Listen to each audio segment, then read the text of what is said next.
Quando estudamos textos conhecidos, às vezes a tendência é de passar um pouco por cima e não observar fatos importantes. Pode ser que já tenhamos estudado várias vezes, a maioria de vocês já estudou o livro de Atos provavelmente dezenas de vezes ao longo da sua vida. E é fácil achar que já sabemos de tudo, já observamos tudo e de não prestar atenção. Pode ser algo que já observamos em outro estudo no passado, mas esquecemos, ou não reparamos o significado, ou não percebemos como aplicar isso, talvez, em alguma situação que enfrentamos na nossa vida. Recentemente, eu tenho estudado com algumas pessoas textos do livro de Marcos. Estou com pessoas diferentes em textos diferentes do livro, mas observando algumas coisas em Marcos, e depois chegando aqui em Atos capítulo 8, eu fiquei impressionado um pouco com alguns dos mesmos pontos. Principalmente, como Deus é capaz de controlar situações e de colocar duas pessoas no mesmo lugar, no mesmo momento, justamente para cumprir seu propósito. Isso acontece em coisas que acontecem durante o ministério de Jesus, nos evangelhos, e acontece aqui em Atos capítulo 8. Tem um caso bem interessante na segunda parte do estudo de hoje, a parte sobre a conversão do eunuco. Nós vamos primeiro introduzir um pouquinho o capítulo 8, depois entrar nas leituras e nas perguntas. A morte de Estevão, no capítulo 7, foi o início de uma onda de perseguição muito severa contra a igreja, liderada principalmente por Saulo. Saulo foi introduzido como aquele que guardava as túnicas das pessoas que mataram Estevão, mas de repente ele se torna a figura principal nessa perseguição, causando a dispersão dos cristãos de Jerusalém, a maioria saindo para outros lugares e principalmente indo para outras regiões próximas. Pode ser, eu até imagino que nesse momento o diabo teria feito uma festa, dizendo que agora vamos derrubar esse movimento do cristianismo já de cara, vamos ter uma vitória e vamos acabar com esse povo logo.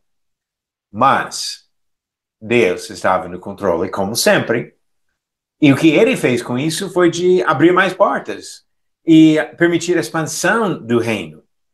E no capítulo 8, a ênfase está em mais um dos 7. Lembramos que no capítulo 6, escolheram 7 homens para cuidar das viúvas helenistas. E logo em seguida destaca o trabalho de Estevão, um dos 7. Depois da morte dele. Agora ele morreu e Filipe vai. E Filipe agora se torna o próximo personagem importante do nosso estudo. Capítulo 8, principalmente sobre o trabalho de Filipe. Então vamos começar com a leitura e intercalar as perguntas aqui. Começando com o versículo 1 do capítulo 8. Estou lendo hoje da NAA, a Nova Almeida Atualizada. E Saulo consentia na morte de Estevão. Naquele dia, teve início uma grande perseguição contra a igreja em Jerusalém. Todos, exceto os apóstolos, foram dispersos pelas regiões da Judeia e da Samaria. Alguns homens piedosos sepultaram Estevão e fizeram grande lamentação por ele. Saulo, porém, queria destruir a igreja. Indo de casa em casa, arrastava homens e mulheres, lançando-os na prisão. Enquanto isso, os que foram dispersos iam por toda parte pregando a palavra. Filipe foi à cidade de Samaria e anunciava Cristo ao povo dali. As multidões, unânimes, davam atenção às coisas que Filipe dizia, ouvindo-as e vendo os sinais que ele fazia. Pois os espíritos imundos, gritando em alta voz, saíam de muitos que estavam possuídos por eles, e muitos paralíticos e coxos foram curados, e houve grande alegria naquela cidade. Ok, sobre esses primeiros versículos aqui, as primeiras perguntas, vamos começar hoje com Jonathan. Por onde foram os discípulos que saíram de Jerusalém? Os discípulos se espalharam para diferentes regiões da Judéia e Samaria. Ok, exatamente. As regiões da Judeia e Samaria. Lembrando que lá em Atos capítulo 1, versículo 8, Jesus tinha falado que os apóstolos iam pregar em Jerusalém, Judeia, Samaria e até os confins da terra. E a sua resposta está certinha, Jonathan, no que nós temos aqui no capítulo 8, Eu vou só mencionar que mais para frente, vamos ver que eles foram até mais longe. Então, aqui destaca Judeia e Samaria e para falar sobre o trabalho de Filipe. Capítulo 11 vai falar que eles foram para outros lugares, Fenícia, até Antioquia, e vai parar para frisar o trabalho em Antioquia, envolvendo Barnabé e depois Saulo e outros. Mas aqui ele fala sobre Judeia e Samaria. E Beca pergunta número 2, quem foi o principal perseguidor da igreja e o que ele fazia, como que ele tratava os cristãos? Foi Saulo de Tarso, e ele prendia, perseguia severamente os cristãos, né? Ele ia de casa em casa, arrastava os homens e as mulheres e lançava na prisão. E dá para imaginar a tentação que isso traria para esses recém-convertidos, para alguém chegar na sua casa e questionar a sua fé, questionar se você era cristão, se você era seguidor de Cristo. E se falasse que sim, seria arrastado para a prisão. Seria uma tentação de mentir, de não confessar a fé, de não ter essa confiança. Mas, obviamente, muitos tiveram. Depois, Paulo fala que ele até era testemunha contra essas pessoas quando foram sentenciadas à morte, em alguns casos. Então, realmente, uma perseguição cruel, e Saulo de Tarso, o principal responsável por isso. E pergunta número 3, Léo, sobre o trabalho de Filipe, 3 perguntas aqui. Para onde ele foi? Samaria, Ok? E como sua palavra foi confirmada? pelos milagres que eles operavam, não, que ele operava. Ok? E como foi a reação, a recepção da mensagem dele? A, a mensagem foi recebida com unânime atenção. Ok. Eles deram atenção para isso e diz também que o povo ficou alegre, porque, de fato, ele estava pregando as boas novas. O evangelho é uma boa notícia que ele levou, oferecendo a salvação para aquele povo. Ok, agora vamos ler um pouquinho mais e depois ver mais algumas perguntas. Do versículo 9 ao 13. Havia naquela cidade um homem chamado Simão que praticava artes mágicas e deixava o povo de Samaria admirado. Dizia ser alguém muito importante e todos lhe davam ouvidos, do menor ao maior, dizendo: Este homem é o poder de Deus, chamado o Grande Poder. Davam atenção a ele porque durante muito tempo os havia impressionado com as suas artes mágicas. Quando, porém, deram crédito a Filipe, que os evangelizava a respeito do reino de Deus e do nome de Jesus Cristo, iam sendo batizados tanto homens como mulheres. O próprio Simão abraçou a fé e, tendo sido batizado, acompanhava Filipe de perto, observando extasiado os sinais e grandes milagres praticados. Ok, sobre esses versículos, a próxima pergunta para Benita: quem foi Simão e por que a sua conversão foi notável? Ele era um homem que praticava feitiçaria e ele era muito famoso. E foi notável porque mesmo ele fazendo essa suposta mágica, ele era maravilhado com os grandes sinais e milagres que eram realizados. Ok, perfeitamente. E nós vamos voltar depois para esse mesmo ponto numa outra pergunta, mas aqui nós observamos um contraste óbvio entre as artes mágicas dele e os milagres verdadeiros feitos por Filipe. Até o próprio Simão foi persuadido por isso. Viu que Filipe tinha o poder de Deus, não ele. Embora pessoas achavam que ele tinha, mas ele entendeu que foi Filipe que, de fato, tinha o poder de Deus. Pergunta número 5, Bruno. As pessoas que aceitaram a palavra pregada por Filipe fizeram o quê? Elas creram e foram batizadas. Ok, exatamente. Interessante quando a gente olha para os casos de conversão no livro de Atos, às vezes dá ênfase para a fé, às vezes para arrependimento, mas quase todos os casos no livro de Atos citam especificamente o batismo. Não que o batismo seja mais importante do que a fé ou do que o arrependimento, mas que faz parte, um aspecto essencial, necessário, do plano que Deus deu para a nossa salvação. Agora, uma leitura do 14 ao 25 e mais algumas perguntas. Quando os apóstolos que estavam em Jerusalém ouviram que o povo de Samaria tinha recebido a palavra de Deus, enviaram-lhes Pedro e João. Chegando ali, oraram por eles para que recebessem o Espírito Santo, pois o Espírito ainda não havia descido sobre nenhum deles. Tinham apenas sido batizados em nome do Senhor Jesus. Então lhes impuseram as mãos e eles receberam o Espírito Santo. Quando Simão viu que pelo fato de os apóstolos imporem as mãos era concedido o Espírito Santo, ofereceu-lhes dinheiro, dizendo: deem também a mim este poder para que a pessoa sobre a qual eu impuser as mãos receba o Espírito Santo. Mas Pedro respondeu: que o seu dinheiro seja destruído junto com você, pois você pensou que com ele poderia adquirir o dom de Deus. Não existe porção nem parte para você neste ministério, porque o seu coração não é reto diante de Deus. Portanto, arrependa-se desse mal e ore ao Senhor.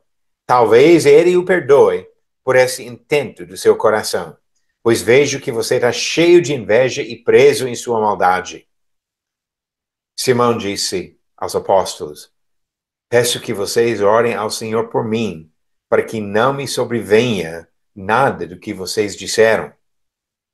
Eles, porém, tendo dado o seu testemunho e pregado a palavra do Senhor, voltaram para Jerusalém e evangelizavam muitas aldeias dos samaritanos. Ok, agora as perguntas sobre esse trecho. Pergunta número 6 para Josias. Quais apóstolos foram enviados a Samaria? E o que foi feito depois de eles chegarem que não foi feito quando Filipe estava só? Pedro e João foram enviados. Quando chegaram, eles oraram para que os novos convertidos recebessem o Espírito Santo, impondo-lhes as mãos, o que não acontecia quando Filipe estava pregando, pois esses dons de milagre aconteciam apenas por imposição dos apóstolos. Filipe recebeu esse poder dos apóstolos, mas ele não conseguia transmitir para outros. E Pedro podia fazer isso, tanto Pedro quanto João, mas não segundo o propósito do coração desse feiticeiro. Ok, muito bom, José. Se você chegou a um ponto importante nesse texto aqui. Juntando as informações que nós temos até agora no livro de Atos. Depois da ascensão de Jesus, os apóstolos realizaram milagres, o Espírito Santo desceu sobre eles, em Atos 2, falaram em línguas, que já era um milagre. Final do capítulo 2 até capítulo 5, comenta algumas vezes sobre milagres realizados pelos apóstolos. Só pelos apóstolos. No capítulo 6, temos a imposição das mãos dos apóstolos sobre os 7, e Estevão sai realizando milagres, Filipe sai realizando milagres, dá para imaginar que os outros 5 também provavelmente fizeram isso. Então, eles receberam poder para realizar milagres. Quando fala aqui que os apóstolos oraram que descesse sobre eles o Espírito Santo, não está falando sobre a comunhão com o Espírito Santo, que isso já vem para todos no batismo, mas algo visível, que Simão viu, que tinha um poder nisso, e como você falou, um poder milagroso, não transmitido pelas mãos de Filipe, mas pelas mãos dos apóstolos. Então aí nós observamos algo que pode passar dos apóstolos para mais uma geração, mas não repassa para frente, não tem outra maneira de transmitir esses dons para frente. Um ponto importante para compreender o propósito, a função e a limitação dos dons milagrosos no Novo Testamento. Ok, a pergunta número 7. Jonathan, Simão viu que o poder de conceder o Espírito Santo foi feito por qual meio? Já falei um pouquinho, mas pode responder.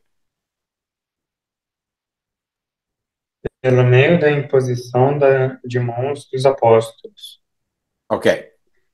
Esse poder é ligado aos apóstolos. Paulo vai falar depois que são credenciais do apostolado.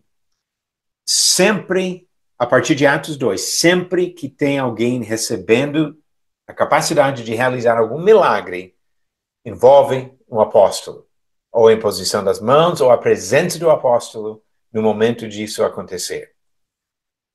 Pergunta número 8, Beca. Sobre o erro de Simão, 3 perguntas aqui. O que ele propôs aos apóstolos? Ele ofereceu dinheiro para receber o poder de conceder o Espírito Santo.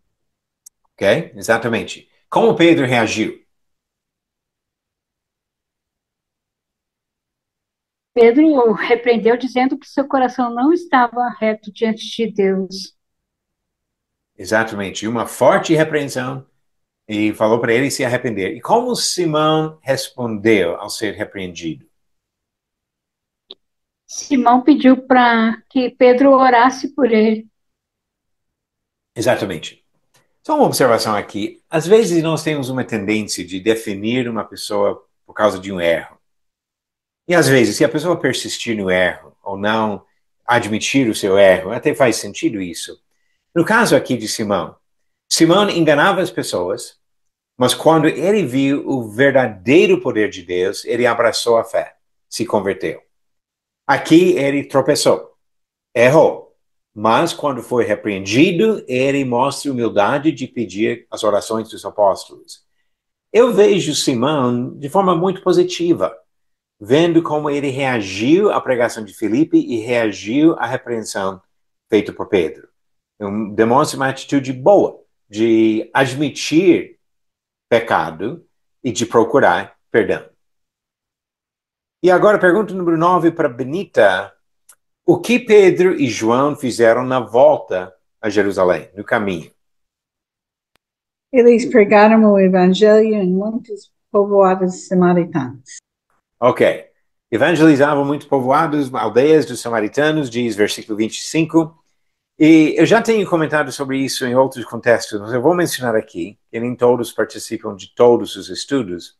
Eu acho interessante comparar isso com Lucas capítulo 9.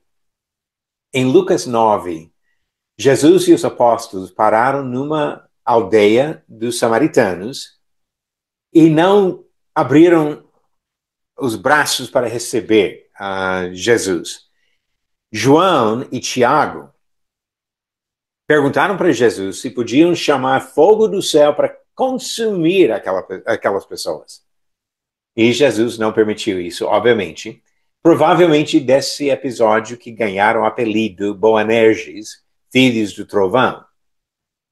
Agora, a coisa que eu acho interessante é imaginar que João, aqui, tenha voltado talvez para a mesma aldeia, mas agora não chamando fogo do céu, e sim oferecendo o perdão, a graça do Senhor, e pregando a mensagem do Evangelho para essas pessoas. Para mim, completa bem a história. E uma figura muito positiva aqui de imaginar João agora oferecendo a salvação para aquelas pessoas que ele estava disposto a matar um tempo antes. Agora vamos ler o resto do capítulo e depois voltar para as outras perguntas, começando no versículo 26.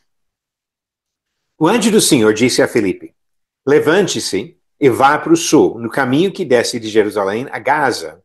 Este se acha deserto. Filipe se levantou e foi.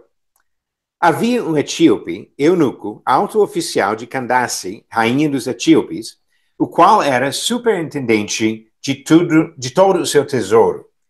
Ele tinha vindo adorar em Jerusalém, estava regressando ao seu país. E assentado na sua carruagem, vinha lendo o profeta Isaías. Então o Espírito disse a Filipe: aproxime-se dessa carruagem e acompanhe-o. Correndo para lá, Filipe ouviu que o homem estava lendo o profeta Isaías.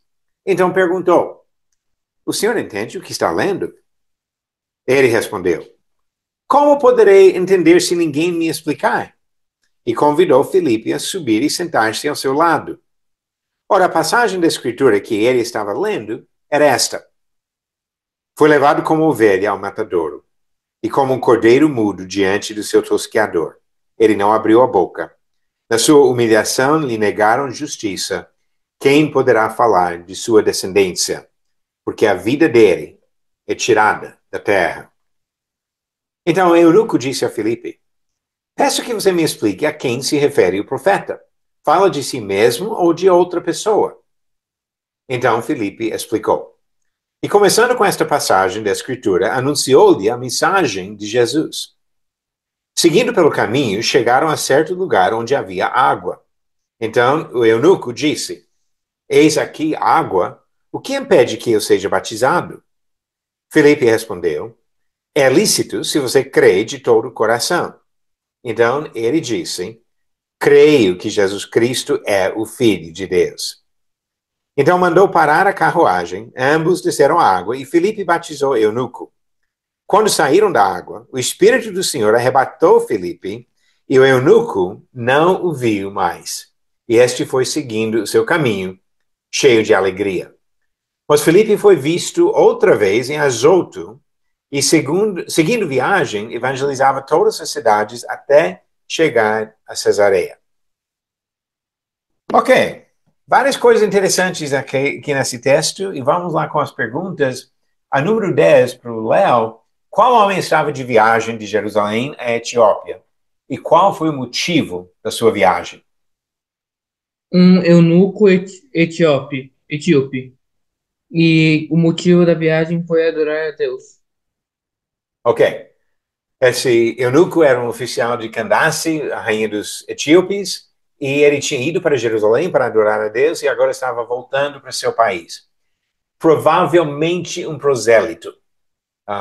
Pode ser até um judeu que nasceu na Etiópia, mas é mais provável que seja um prosélito, alguém que se converteu ao judaísmo e por isso estava indo para Jerusalém. Diferente dos gentios que nunca se converteram. O primeiro naquela categoria de gentio mesmo, que foi convertido a Cristo, seria Cornélio, que vamos chegar em Atos capítulo 10. E pergunta número 11, Bruno: quem mandou Filipe se encontrar com esse homem? Um anjo do Senhor. Ok, o anjo do Senhor mandou. Na minha Bíblia tem um mapinha mostrando um pouquinho sobre isso, de Samaria até algum lugar nesse caminho entre Jerusalém e Gaza, e depois a volta de Filipe por Azoto e Cesareia. E uma observação nisso é que o local de encontro provavelmente foi mais distante de Samaria do que de Jerusalém. E para o anjo mandar Filipe encontrar esse homem, é provável que Filipe tenha saído de Samaria antes do homem sair de Jerusalém. E o anjo do Senhor já falando para ele, se preparando para chegar no lugar certo. Eu acho bem interessante essa sequência de coisas para cumprir a vontade do Senhor. E pergunta número 12, Josias, o homem estava lendo qual texto bíblico? E Filipe mostrou que esse texto profetizava sobre quem? Ele lia Isaías 53, que profetizava sobre Jesus Cristo. Ok, perfeitamente. E novamente, como Deus estava controlando as coisas. Filipe sai de viagem até antes, provavelmente, do eunuco sair de Jerusalém. Chega a encontrar a carruagem. Nós não sabemos onde esse homem começou a leitura. Talvez começou no início de Isaías. E já tenha lido 52 capítulos, agora está no capítulo 53, e o Espírito diz para Filipe: agora vai lá, encontre esse homem. Para chegar na carruagem, exatamente no momento em que ele estava lendo essa profecia. O livro de Eclesiastes diz que o acaso faz parte da nossa realidade. E realmente, algumas coisas acontecem simplesmente por acaso. Não podemos chegar ao ponto de determinismo ou fatalismo, de achar que Deus controla cada coisinha na vida de cada pessoa. Mas também não devemos ir ao outro extremo de imaginar que Deus não faz nada e não controla nada. Aqui um excelente exemplo de Deus controlando a sequência das coisas, o tempo para esse homem chegar exatamente no momento certo. Eu comentei no início da aula que tenho lido vários textos recentes no livro de Marcos. E outro caso que eu acho interessante, quando Jesus manda 2 discípulos para buscar um jumento, e ele fala, vocês vão chegar, vão encontrar a jumenta e o jumentinho do lado, vocês vão pegar esse jumento para trazer para mim, ou os dois animais, alguém vai questionar e você vai falar tais coisas. Então, tudo que seria necessário. Quando ele mandou preparar a ceia, vão para tal lugar e vai falar assim, assado, e vai ter um cenáculo, uma sala superior pronta, que nós vamos tomar a ceia, a Páscoa. Agora, todas essas coisas, Deus capaz de prever e de controlar circunstâncias. Será que é por acaso, quando você senta no ônibus e percebe que a pessoa ao seu lado está lendo a Bíblia, uma oportunidade excelente para puxar a conversa? Ou quando você passa por alguém que está enfrentando uma situação que precisa de uma ajuda, de um encorajamento, será que é por acaso? Talvez. Como a Bíblia fala, o acaso existe. Mas também pode ser que Deus tenha manipulado as coisas justamente para colocar você no lugar certo, no momento certo, para oferecer a mensagem da salvação para essa pessoa. Não percamos essas oportunidades, porque Deus está abrindo portas para nós. Ok, pergunta número 13, para Jonathan. Como o homem reagiu à mensagem de Filipe?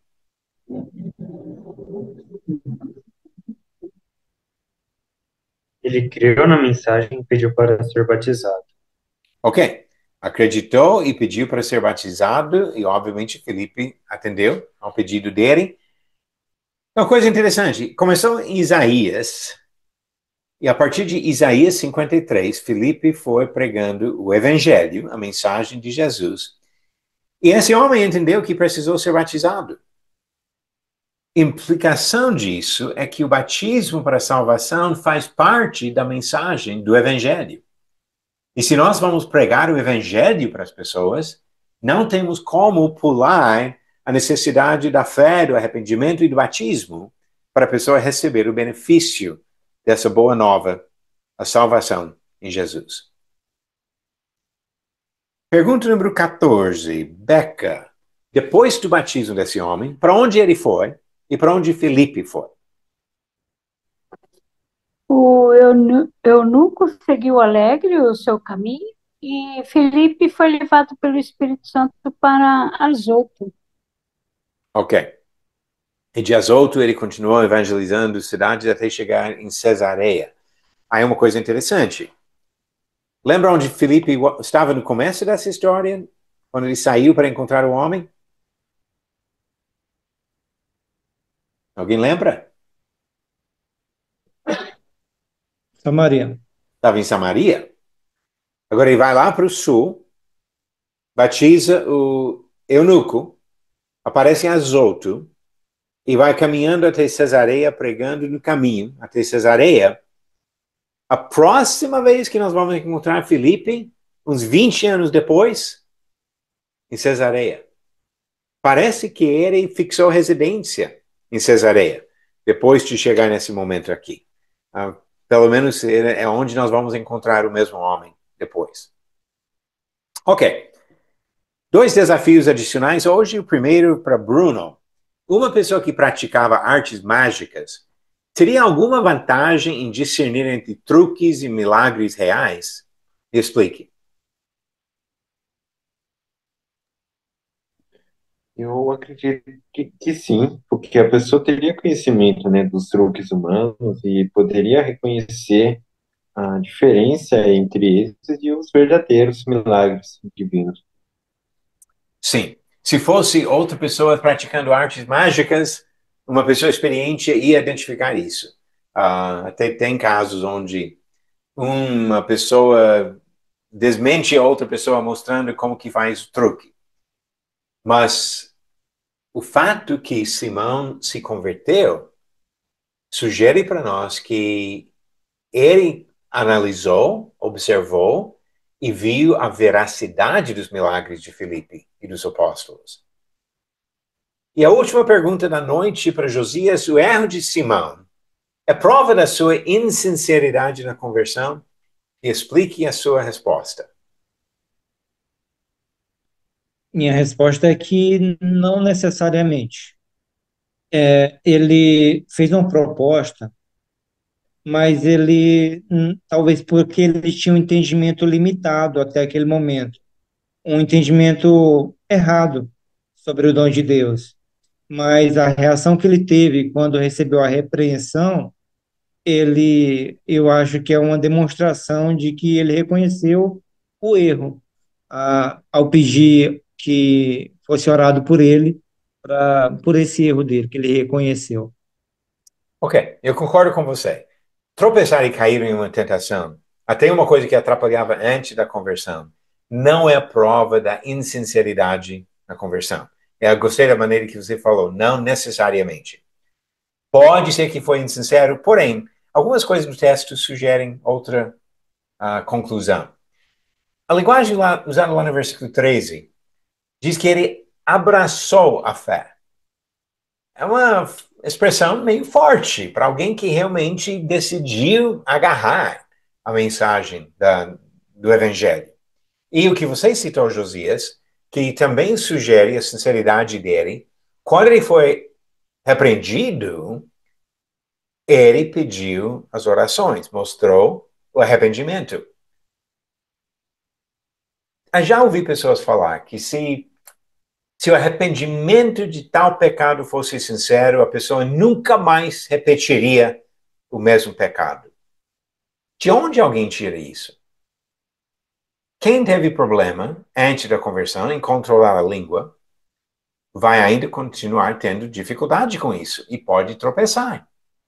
Quem teve problemas com imoralidade vai ter uma tentação de voltar para essas mesmas práticas. Quem era mentiroso vai ter essa tendência de continuar mentindo. Ou seja, é uma fraqueza, uma tentação especialmente difícil para aquela pessoa e vai continuar sendo difícil depois da conversão. Não significa que pode se entregar ao pecado ou falar, eu sou assim, nunca vou vencer isso. Não temos essa desculpa. Temos que procurar a saída que Deus oferece, mas vamos evitar essa tendência de julgar alguém, dizer que a pessoa não é sincera porque ela repetiu o mesmo pecado ou caiu depois da conversão em algum pecado. Vamos ser sinceros. Qual de nós diria que depois de se batizar nunca mais pecou? E se alguém vai falar isso, já está pecando, porque está mentindo. 1 João capítulo 1 fala sobre cristãos e que a pessoa que diz que não tem pecado nenhum está mentindo. Que nós continuamos lutando contra tentações, mesmo depois da nossa conversão. Então, nada aqui sugere insinceridade por parte de Simão, nem na conversão, nem no arrependimento que vem depois. Para a semana que vem, Atos capítulo 9, a conversão de Saulo, de Tarso, já foi introduzido no final do capítulo 7, começo do capítulo 8. Agora, Saulo vai se tornar irmão nosso. E talvez o apóstolo e evangelista mais influente, talvez de todos os tempos, porque a influência dele continua até hoje por meio de tantas epístolas que ele escreveu. 13 dos livros do Novo Testamento, escritos por Paulo. Muita coisa para aprender, olhando para a vida deste homem. E quando falamos de arrependimento e sinceridade, Saulo ou Paulo se torna um exemplo excelente para nós. Então, que Deus abençoe cada um. Vamos continuar estudando, examinando esses excelentes exemplos que temos no Novo Testamento e procurando viver para agradar o nosso Criador e Redentor.